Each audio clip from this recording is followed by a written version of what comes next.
সবাই যাবে এ পৃথিবী ছেড়ে, তাই মিশে থাকো সবাই। কারো ধন সম্পদ ও স্বাধীনতা নিও না কেড়ে।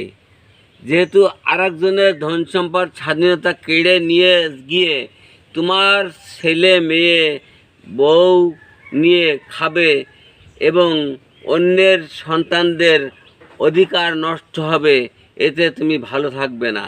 আর এই পৃথিবীতে যেমন হায়না কুকুর অন্যের সম্পদ কেড়ে কুড়ে খাচ্ছে, ঠিক তুমি যদি মানুষের সম্পদ এভাবে কেড়ে কুড়ে খেয়ে অন্যের ধন সম্পদ নষ্ট করে নিজের সন্তানদের যদি খাও, তাহলে তোমার সন্তান বড় হলো, অন্য সন্তানগুলো নষ্ট করা হলো।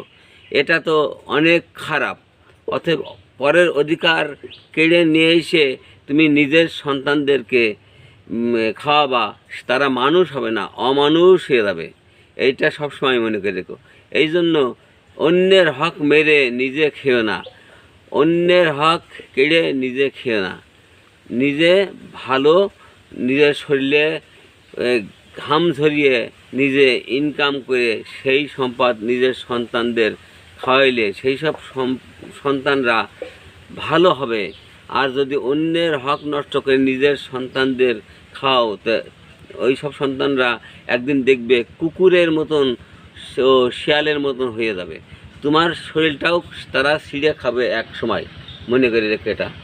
ধন্যবাদ।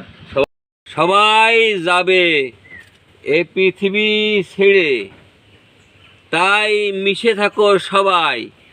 কারো ধন সম্পদ ও স্বাধীনতা নিও না কেড়ে।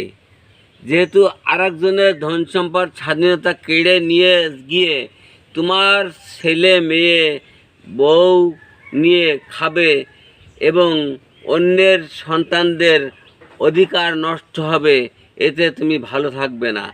আর এই পৃথিবীতে যেমন হায়না কুকুর অন্যের সম্পদ কেড়ে কুড়ে খাচ্ছে, ঠিক তুমি যদি মানুষের সম্পদ এভাবে কেড়ে কুড়ে খেয়ে অন্যের ধন সম্পদ নষ্ট করে নিজের সন্তানদের যদি খাও, তাহলে তোমার সন্তান বড় হলো, অন্য সন্তানগুলো নষ্ট করা হলো।